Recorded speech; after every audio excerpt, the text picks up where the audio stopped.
Hello everyone. How's it going? Welcome back to my channel. Сәлем достар. Бүгін сіздермен ағылшын тілінің грамматикасына арналған бірінші сабақты бастаймыз.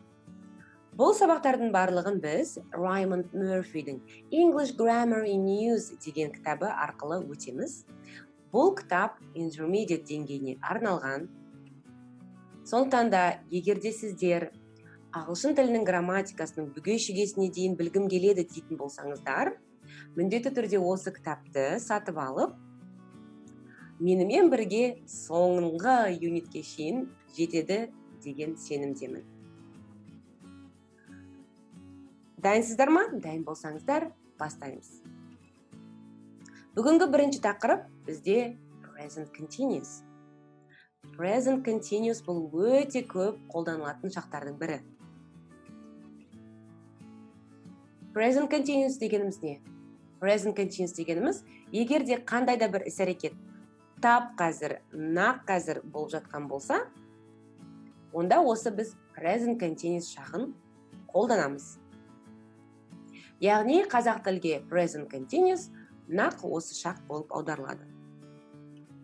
Жалпы болып жатқан іс-әрекеттерді емес, тап қазір, мұна мен сөйлеп жатқан кезде болып жатқан іс-әрекеттерді сипаттау үшін қолданылады. Бірінші, болымды сөйлемнің қалай жасалатынына көңіл бөлейік. Міндетті түрде бірінші орында болымды сөйлемде есімдік тұрады. Немесе зат есім деп айтып жатамыз. Жалпақ тілмен айтқанда зат немесе адам тұрады бірінші орында. Сіздерге оңай болсын, осылай түсіндіре берейін. Яғни бірінші орында зат немесе адам тұрады. Яғни I, he, she, it, we, you, they деген сияқты сөздер келеді бірінші орында. Одан кейін барып қана present continuous'тың ең басты айырмашылығы басқалардан. Ол жерде to be көмекші етістігінің am, is, are деген осы шақтағы формасы қолданылады. Яғни I am мен дос болады, he, she, it, is бен дос болады, we, you, they, are мен дос болады. I am, he is, she is, it is, we are, you are, they are деп жасап аламыз. Одан кейін ғана барып етістік болады. Яғни drive, work, doing деген сияқты.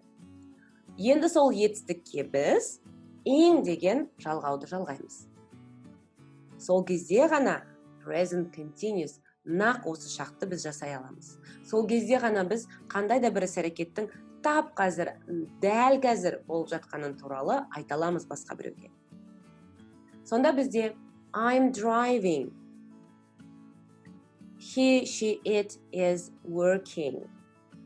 We, you, they are doing деген сөйлем шығады. Бұл present continuous нақ осы шақтың болымды сөйлем жасалу кезінде қолданылатын формуласы. Болымды сөйлем дегеніміз не десеңіздер, ол нүктесі бар сөйлем. Сондықтан да естеріңізге сақтап алыңыздар. I am, he, she, it is, we, you, they are. Одан кейін барып етістікке ең жалғауы міндетті түрде жалғану керек. Ал енді мысалдарға қарайық. Sarah is in her car. She is on her way to work. She's driving to work. She's driving to work. This means she's driving now at the time of speaking. The action isn't finished. Яғни, мына суреттен көріп тұрғандарыңыздай, Сара өзінің машинесінің ішінде. Ол жолда, жұмысына қарай жолда келе жатыр. She's driving to work. Ол жұмысына машина айдап келе жатыр. Орысша айтқанда, она едет на работу. Ол жұмысына бара жатыр. Машинамен бара жатыр. Бұл не деген мағынаны білдіреді? Ол тап қазір машина айдап бара жатыр. Бізбен сіз сөйлесіп жатқан кезде айдап бара жатыр. Тап қазір болып жатқан іс-әрекет. Тап қазір ол машинасында отырып айдап бара жатыр машинасын. Және ол іс-әрекет әлі біткен жоқ. Ол жолда келе жатыр өйткені. Жұмысына жеткен жоқ әлі. Ол жолда келе жатыр машинасын айдап. Міне осы сөйлем she's driving to work present continuous болып табылады. Яғни бұл жерде өздеріңіз көріп отқандай she тұр есімдік, одан кейін am is are, яғни бұл жерде is жалғаған, өйткені she тек қана жаңа біз айтып өткендей is бен ғана дос болады. Яғни am is are, одан кейін міндетті түрде етістік болу керек, етістігіміз бұл жерде drive, айдау деген сөзді білдіреді. Одан кейін барып қана ing жалғауы жалғанып тұр. Ары қарай кеттік. I am doing something. Мен бір нәрсені жасап жатырмын. Немесе мен бір нәрсені жасаудамын. Бұл не деген мағынаны білдіреді? I am doing something. It means I started doing it and I haven't finished. I'm in the middle of doing it. Мен бір нәрсені жасап жатырмын. Мен ол нәрсені жасап бастадым, бірақ әлі біткен жоқпын. Мен сол процестің ортасындамын, әлі сол процестемін. Мысалға, please don't make so much noise. I'm trying to work. Өтініш қатты шуламаңыздаршы. Мен жұмыс істейін деп тырысып жатырмын. Бірақ мен жұмыс істейін деп қатты тырысып жатқанмен сіздер шулап маған кедергі келтіріп жатырсыздар деген мағынада қолданылады. I'm trying to work. Келесі, where is Mark? Марк қайда? He's having a shower. Марк душ қабылдап жатыр. Ол душ қабылдап бастады, әлі біткен жоқ, әлі сол процесте, жуыну процесінде. Келесі, let's go out now. Кеттік далаға шығайықшы. It isn't raining anymore. Мүлдем жаңбыр жауып тұрған жоқ қазір. Немесе жаңбыр жауып жатқан жоқ. Келесі, how's your new job? Жаңа жұмысыңыз қалай? Are you enjoying it? Сізге ұнап жатыр ма? Бұл жерде present continuous'тың сұраулы формасын көріп тұрмыз. Сұраулы формасы, яғни сұраулы сөйлем жасаудың формуласы оп-оңай. Бұл жерде жаңағы to be, яғни am is are көмекші етістіктерін біз есімдіктің немесе зат есімнің алдына шығарып жібереміз. Сонда are you enjoying it? Are you enjoying it? Яғни көріп тұрғандарыңыздай are, you деген есімдіктің алдына шығып тұр. Келесі, what's all that noise? What's all that noise? What's going on? Or what's happening? Мынау не деген шу? Не болып жатыр? Дәл қазір не болып жатыр? Деп аударылады. Яғни қандай да бір іс-әрекетті ол жасап бастады, немесе сіз қандай да бір іс-әрекетті жасап бастадыңыз, әлі біткен жоқсыз, сол әлі процестесіз. Соны жасау, қандай бір іс-әрекетті істеу немесе жасау процесіндесіз әлі күнге. Әрі қарай кеттік. Sometimes the action isn't happening at the time of speaking. For example, Steve is talking to a friend on the phone. He says, I'm reading a really good book at the moment. It's about a man who. Бұл жерде қандай мағынада тұр present continuous. Кейде қандай да бір іс-әрекеттер тап қазір жасалып жатпауы мүмкін.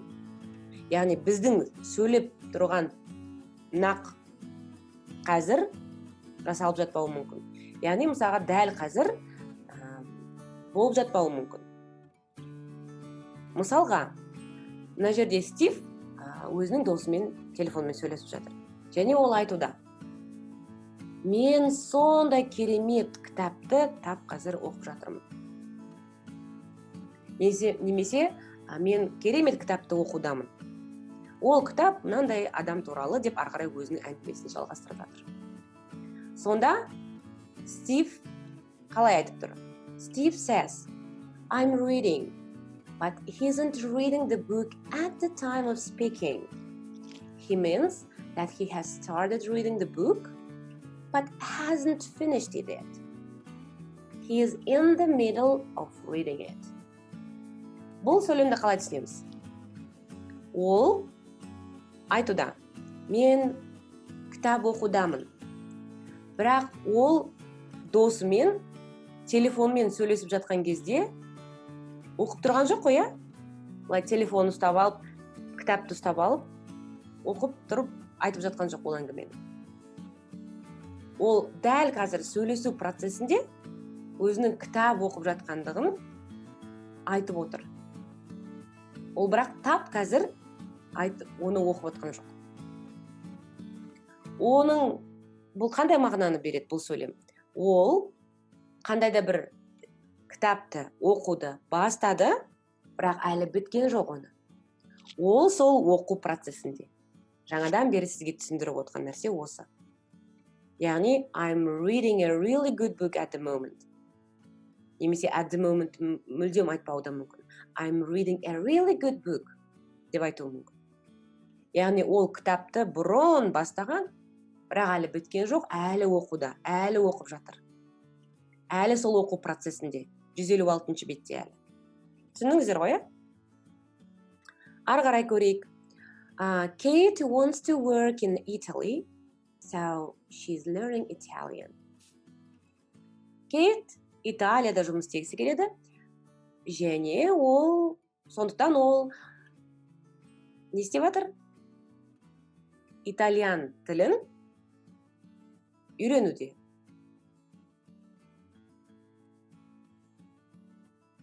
But perhaps she isn't learning Italian at the time of speaking.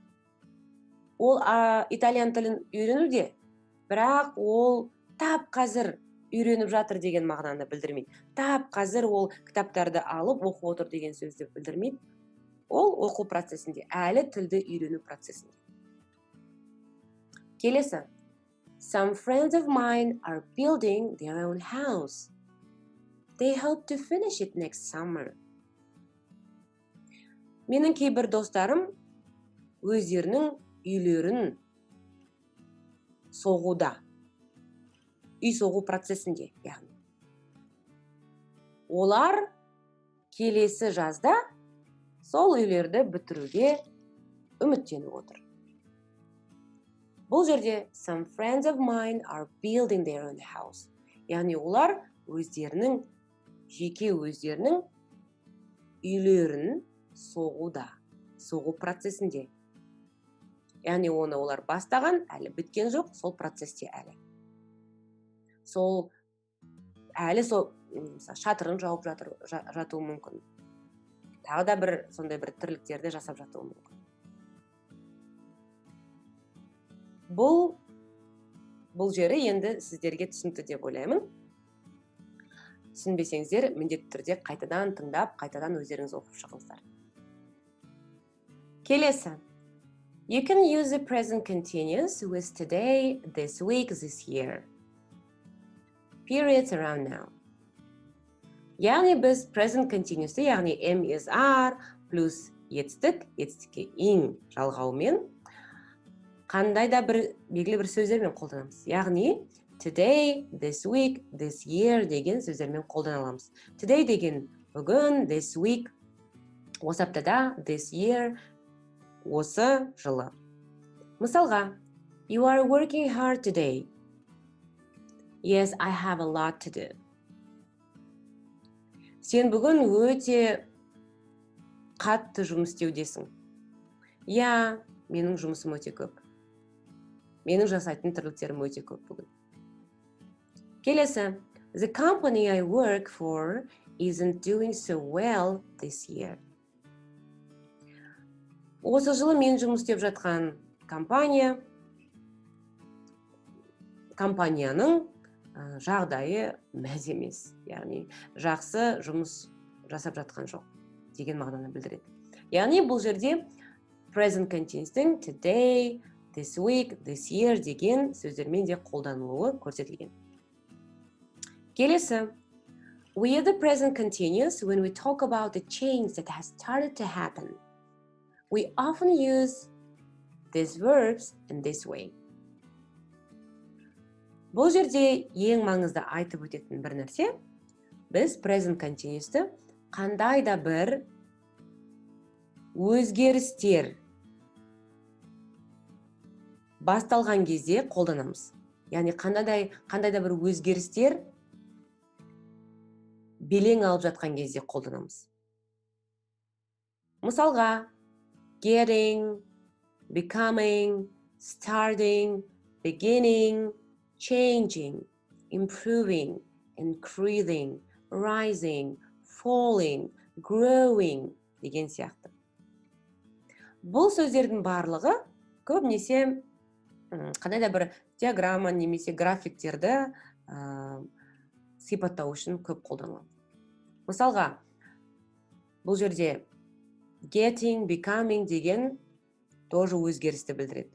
Starting, beginning, басталуда, өзгеріп басталуда, өзгеруде, жақсаруда, improving, increasing, өсуде, өсіп жатыр немесе, rising, тоже өсуде, өсіп жатыр, falling, керісінше, төмендеуде, төмен түсуде, growing, өсіп жатыр, жетіліп жатыр деген сияқты сөйлемдерде қолданылады. Яғни қандай да бір өзгерістерді сипаттағыңыз келсе, сіз осы мына көрсетілген сөздермен present continuous'ты қолданып, оп-оңай сипаттап аласыз. Мысалға, is your English getting better? Сенің ағылшының жақсаруда ма? Көрдіңіз ғой, бұл жерде getting better деген, жақсару деген сөзді білдіреді. Қандай да бір өзгеріп жатқан бір процесті білдіріп тұр, иә? Бұл жерде сұраулы сөйлем. Сұраулы сөйлемде бағана айтып өткендей, is, эмизар, яғни көмекші етістік, есімдіктің немесе зат есімнің алдына шығып кетеді. Келесі. The population of the world is increasing very fast.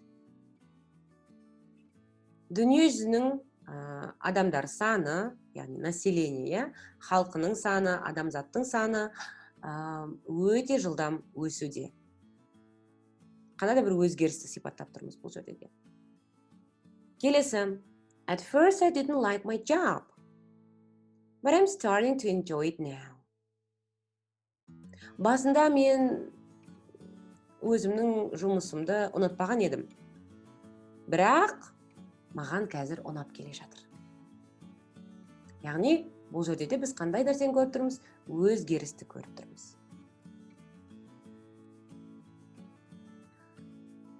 Барлығы түсінікті деген ойдамын.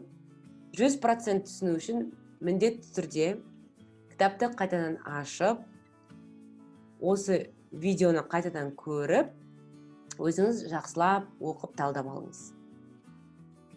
Сонымен қатар міндетті түрде практика жасау керек.